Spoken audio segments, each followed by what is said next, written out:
Amados irmãos, o livro de Isaías, capítulo 1, nos traz uma palavra, um tempo difícil em que Judá e Israel estavam vivendo. O capítulo 1 de Isaías, ele diz assim, nós não vamos ler todo o capítulo agora, mas na medida da mensagem, nós vamos lendo, diz assim: visão que o Isaías, filho de Amós, teve a respeito de Judá e Jerusalém durante o reinado de Uzias, Jotão, Acais e Ezequias, reis de Judá. Ouçam, ó chefes, escute, ó terra, pois o Senhor falou: criei filhos e fiz crescer, mas eles se revoltaram contra mim. O boi reconhece o seu dono e o jumento conhece a manjedoura do seu proprietário, mas Israel não sabe, o meu povo nada compreende. Isaías, ou seja, a salvação que vem do Senhor, Isaías relaciona-se a sua profecia ao reinado de Uzias, pelo menos ao último ano do reinado, Isaías 6, verso 1, 739 a.C. Ou já era profeta nesta data. No século 8 a.C., Israel e Judá expandiu suas fronteiras e seu poder sob a liderança de Jeroboão II e Uzias, respectivamente. Seus reinados constituíram uma idade áurea de prosperidade e paz, mas, por outro lado, uma era sombria de prostituição espiritual e insensibilidade social. O Senhor ameaçou intervir com a disciplina prometida na aliança, mas as condições continuaram a se degenerar no reino do norte, Israel, e no reino do sul, Judá. Depois da morte dos reis, a Síria retomou seu poder militar e uma atitude imperialista sob a liderança de Tiglat-Pileser III, que foi o instrumento que o Senhor usaria para trazer juízo contra o seu povo pecaminoso. No reino do norte, a dinastia de Jeú foi eliminada por meio de assassinos políticos, e Israel mergulhou no caos da degeneração nacional. No reino do sul, Uzias tentou minar os fundamentos à ascensão da Síria por meio de uma coligação militar, que foi derrotada por Tiglat-Pileser por volta de 740 a.C. Esses fatos podem explicar a desolação, a desoladora condição de Judá, descrita em Isaías 1, e sugere que o ministério de Isaías, de fato, começou no ano da morte de Uzias, Isaías 6, 1. Deus promete restauração da condição social e religiosa do seu povo, mediante arrependimento sincero e abandono dos seus pecados, evidenciados pela mudança de pensamentos, atitudes que glorificam a Deus, e restaurando o relacionamento real, pessoal, íntegro e íntimo com Deus. O meu povo não me conhece.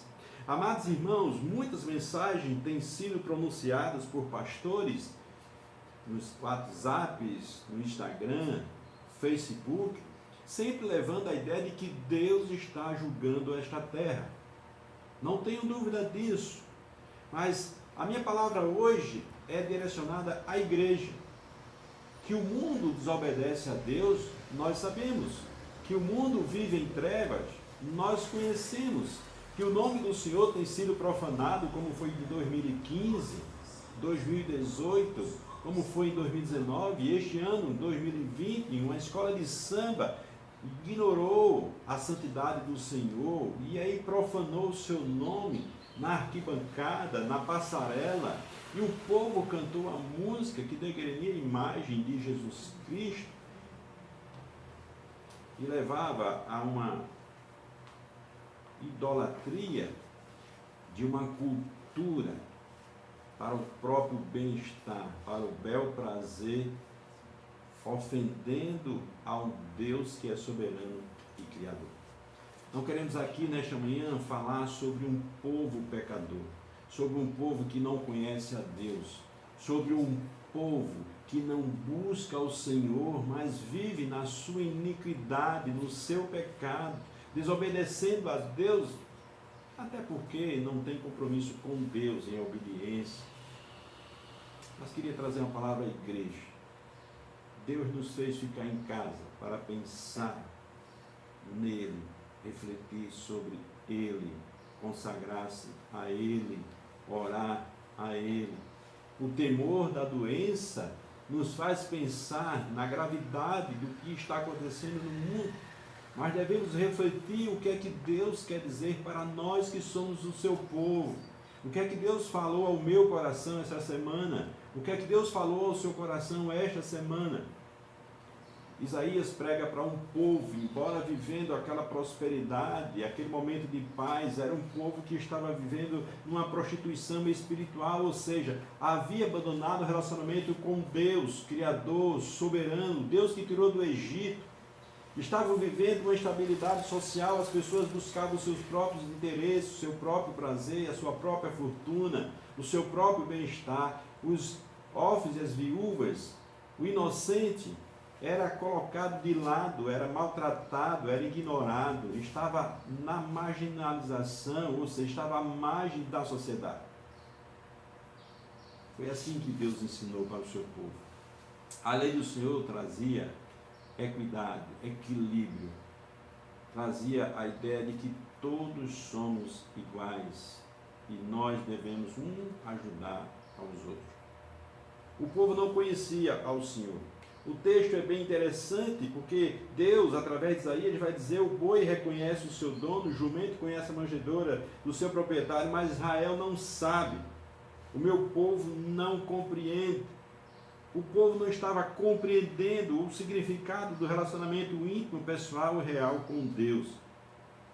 No próprio livro de Isaías, diz assim: o Senhor diz, esse povo se aproxima de mim com a boca e me honra com os lábios, mas o seu coração está longe de mim. A adoração que me presta só é feita de regras ensinadas por homens. A religiosidade tem matado muitas pessoas, no sentido de não terem mais um relacionamento com Deus. Nós somos condicionados ao próprio ego. São cultos egocêntricos, antropocêntricos. Nosso relacionamento com Deus tem sido superficial. Não estou lhe acusando, mas estou fazendo com que você reflita, como esta semana eu também refleti. Que tipo de culto eu estou oferecendo ao Senhor? Que tipo de relacionamento eu tenho tido com meu Deus? Qual a intensidade, a profundidade e o tempo que eu tenho dedicado a Deus em oração, em leitura bíblica, em consagração? Que tipo de relacionamento eu tenho tido com Deus?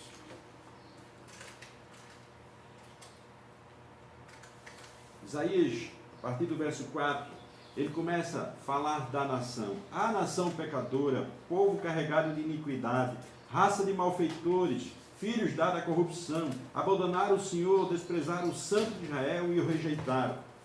Talvez um pastor falando isso hoje num púlpito, a igreja ficaria chocada, chateada. Que tipo de pastor é esse que fala dessa forma com a gente?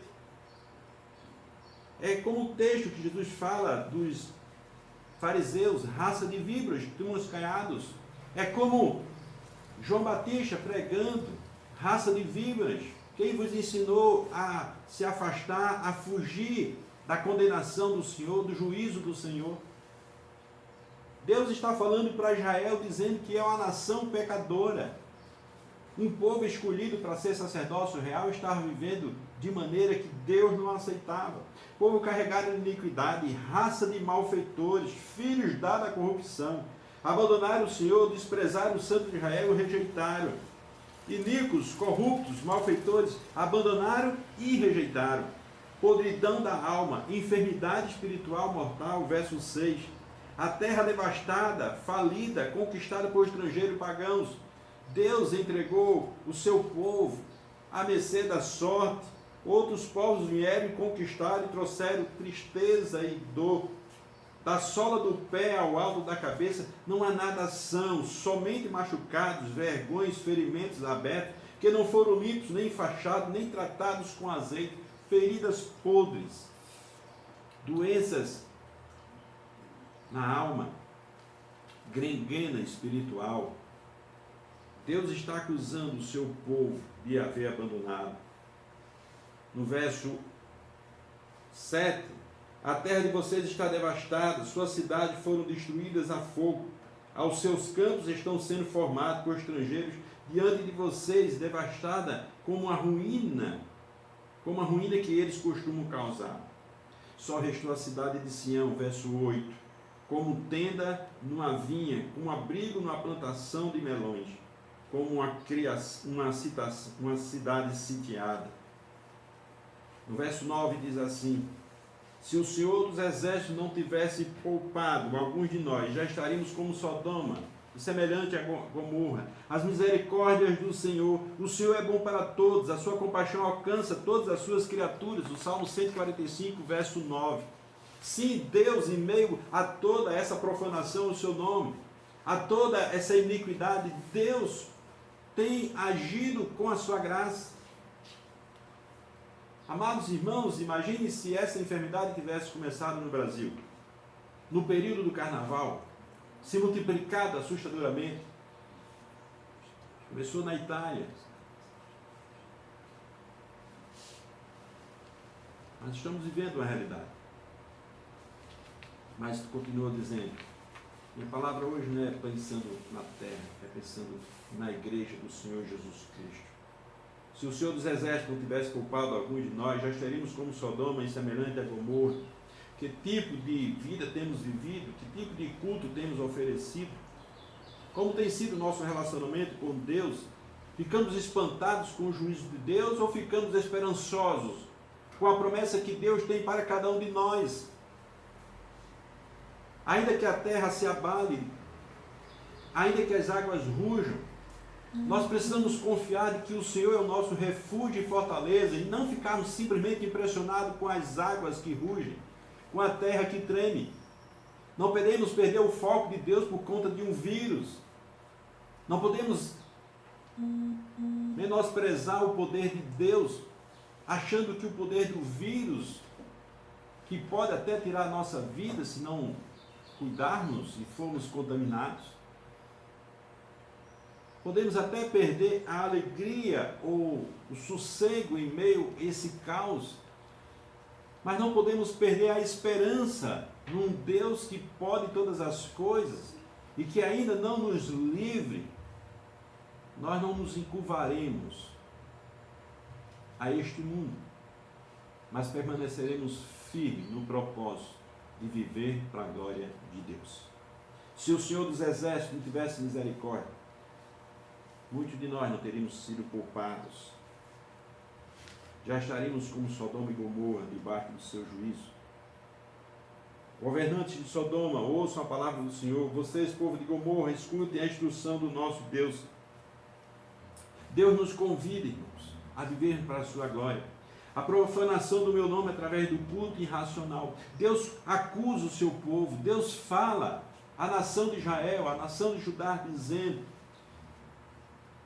para que me oferecem tantos sacrifícios? Pergunta o Senhor, verso 11 do capítulo 1 de Isaías. Para mim chega de holocaustos de carneiros e da gordura de novilhos gordos. Não tenho nenhum prazer no sangue de novilhos, de cordeiro, de bodes. Samuel falando a Saul diz: tenho eu prazer em holocausto e sacrifício, mais do que obedeço a minha palavra. Saul queria oferecer a Deus um culto irracional, daquilo que Deus pediu que não ofereceu. Sim, podemos estar no culto, podemos estar celebrando, agora em casa, podemos até oferecer um culto ao Senhor e Deus não aceitar e Deus reprovar. O que temos oferecido ao Senhor é do Senhor? Temos consagrado os nossos corações? No verso 12 diz assim: quando vocês vêm à minha presença, quem lhes pediu que pusesse os pés nos meus atos? Lembram quando Deus disse a Moisés: tira os sapatos dos teus pés, porque a terra que estás pisando é terra santa. Quando chegamos na presença do Senhor, irmãos, precisamos estar consagrados, íntegros, fiéis. Não podemos estar na presença do Senhor da maneira que queremos estar, com a roupa que queremos estar, roupa no sentido figurado. Um coração do jeito que a gente quer estar, não, tem que ser conforme a santidade divina. O povo de Israel ia para o templo, o povo de Israel estava indo cultuar, mas com as mãos cheias de sangue, Deus, para a alegria do coração de Deus, para o entendimento de que nós estamos sendo obedientes ao Senhor, de que Deus é o nosso Deus, de que nós o adoramos, que nós o exaltamos. O culto não é um prazer em si mesmo para nós, não é uma programação de final de semana ou de uma quarta-feira. O culto não é para sairmos satisfação, mas o culto deve ser uma necessidade nossa, e queremos expressar a Deus a nossa gratidão, o nosso amor, a nossa obediência, a nossa vontade incondicional de servir. Israel estava brincando com Deus, Israel estava oferecendo qualquer coisa a Deus. Deus vai dizer no verso 13: parem de trazer ofertas inúteis, o incenso de vocês é repugnante para mim. Luas novas, sábados, reuniões, não consigo suportar suas assembleias cheias de iniquidade. Às vezes eu fico pensando, como é que fica Deus quando vê, na hora do culto, alguém jogando no celular? Como é que Deus se sente quando vê alguém na hora do culto fofocando? Como é que Deus se sente quando o pastor, embora com um paletó muito bonito, mas o coração está vazio, não está no culto, está chateado? Eu fico pensando, como é que Deus aceita a orientação do culto na hora que o ministro de música, talvez tocando simplesmente por tocar? Às vezes fico pensando, o que é que Deus vai pensar se estamos no culto porque não tínhamos outro lugar para ir, e aí oramos, cantamos, ficamos ansiosos para ir para casa, para fazer alguma coisa. Precisamos pensar. O culto verdadeiro deve acontecer no coração, não simplesmente no templo. Ah, pastor, então não precisa ir para o templo. Eu não estou falando isso. O templo é o local do encontro dos servos do Senhor, que durante a semana adoraram a Deus, mas que no domingo se encontram para celebrar. Deus vai nos ensinar durante esse período o quanto é importante a igreja, o quanto é importante o abraço. Não podemos abraçar por enquanto, não podemos estar apertando a mão, não podemos nos beijar, não podemos conversar muito, para que as nossas salivas, que porventura podem até estar contaminadas, não venham contaminar as pessoas. Estamos num tempo em que, sem querer, vamos estar afastados uns dos outros, para que a gente reflita o quão é importante a igreja de Jesus estar unida, reunida na comunhão do Senhor. Suas festas de lua nova, suas festas ficas, eu as odeio. Tornaram um fardo para mim.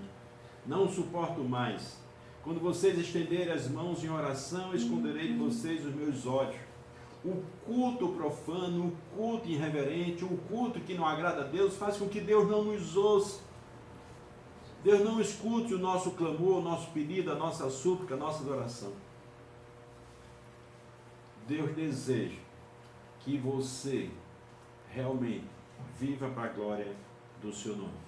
Sacrifícios inúteis, caminhos pecaminosos, ofertas do resto, solenidades sem santidade e reverência, orações sem relacionamento, obras pecaminosas. Às vezes fazemos um culto para o homem, para nós, para a família. Fazemos um culto para o entretenimento, para a diversão. Os que confiam no Senhor, já pensou nisso? Jesus olha aquela viúva pobre e glorifica a Deus pela vida dela. Ela dava de tudo aquilo que ela tinha, e era muito pouco, só 2 moedas. O que é que temos oferecido ao Senhor? Como é que temos oferecido ao Senhor? Nós precisamos pensar nisso. Deus nos fala, Deus fala sempre. E aí ele diz ao seu povo, através do profeta Isaías: lavem-se, limpem-se, verso 16 do capítulo 1.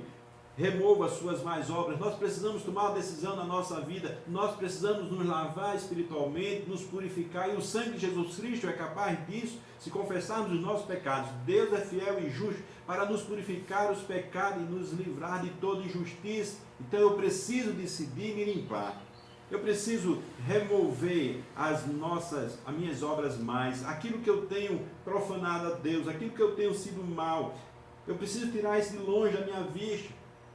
Eu ainda gosto sempre de repetir o que eu aprendi com o pastor Miquel lá em Petrolina. Se o seu amigo está afastando você de Deus, se a sua televisão afasta de você de Deus, se a sua internet afasta você de Deus, se o seu namorado afasta ou sua namorada afasta você de Deus, se o trabalho que você está trabalhando afasta você de Deus, você precisa tomar uma decisão.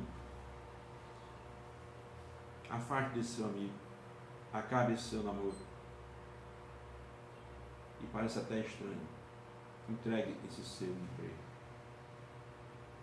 Se as coisas que você faz, se as coisas que você diz, se as coisas que você pensa, faz com que Deus seja profanado, tome uma decisão.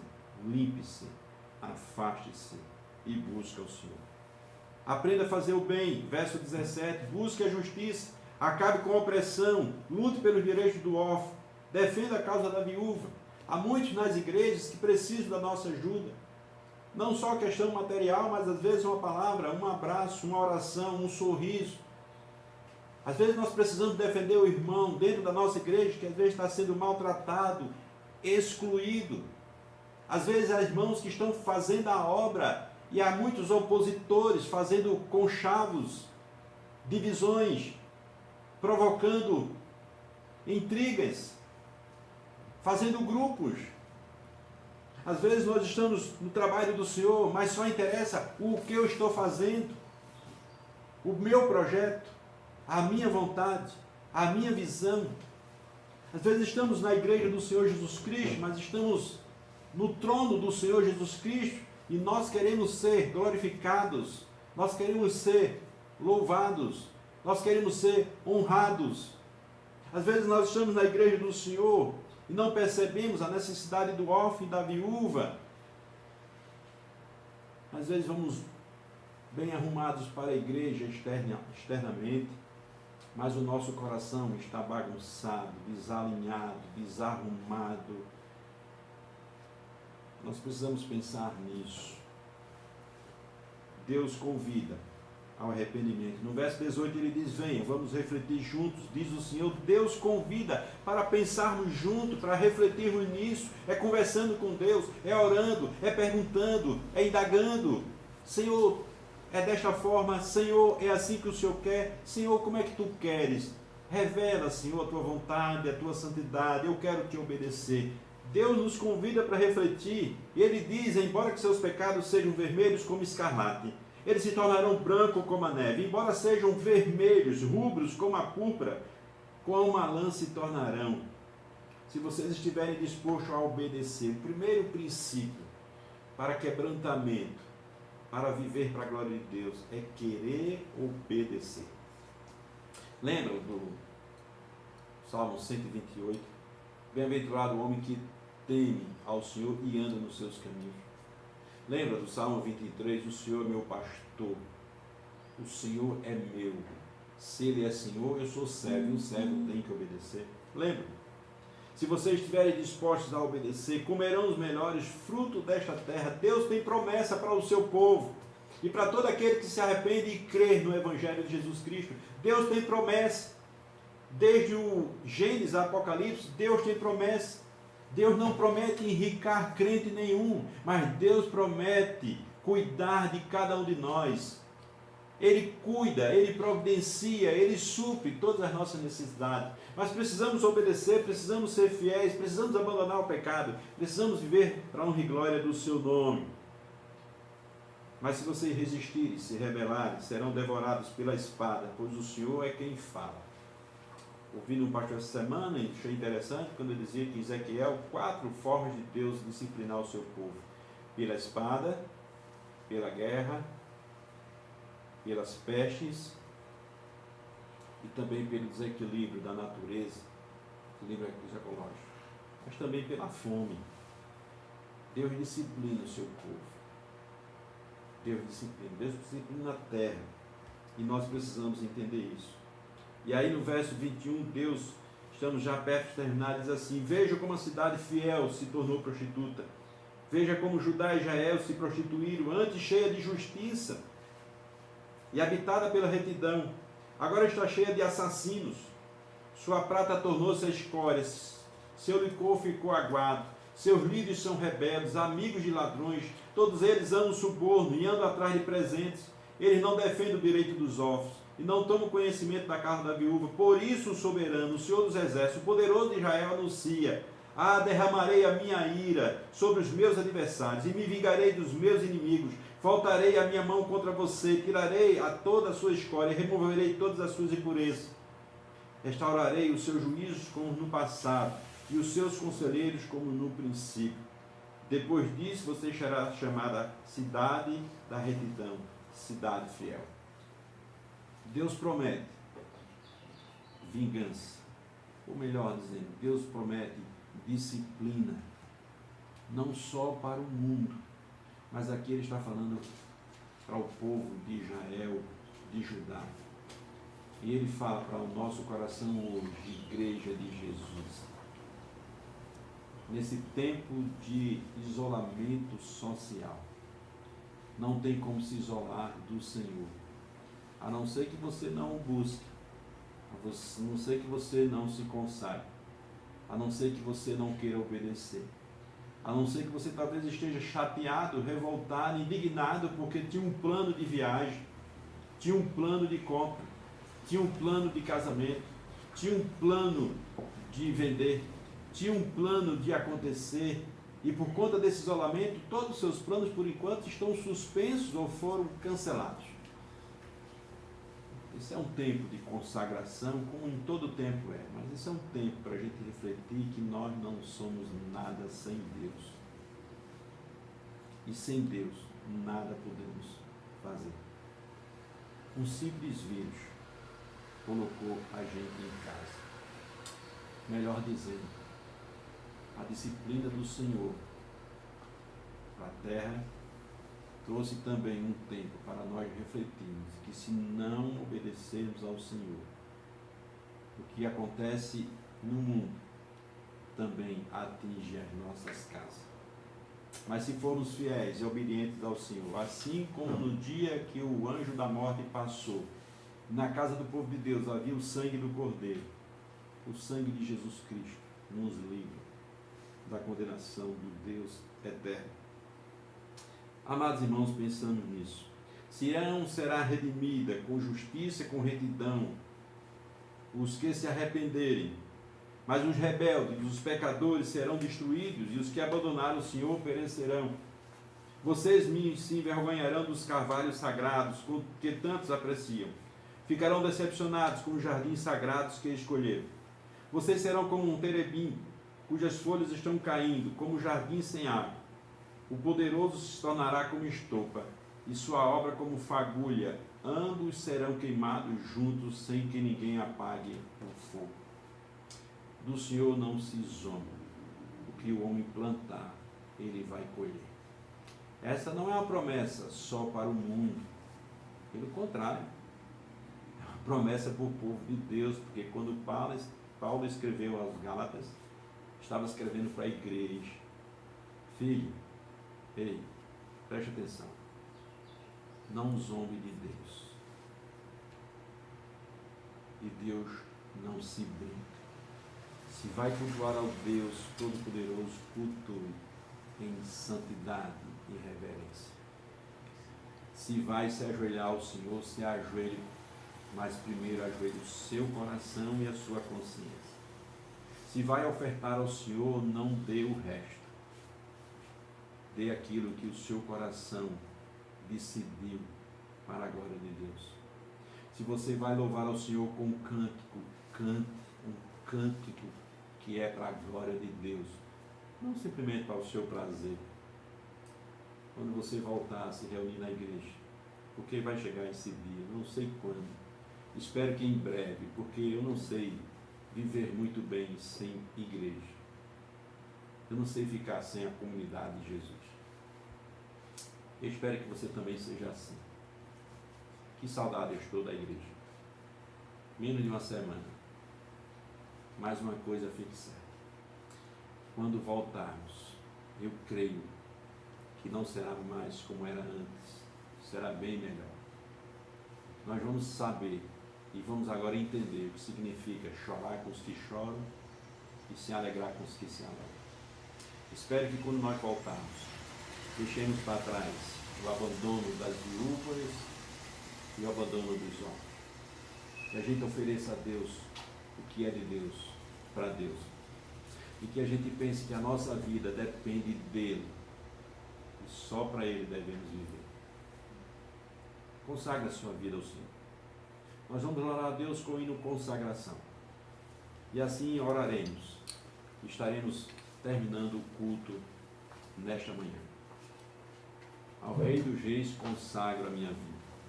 Na sua casa, no seu quarto, na sua sala. Glorifica a Deus e consagra a sua vida.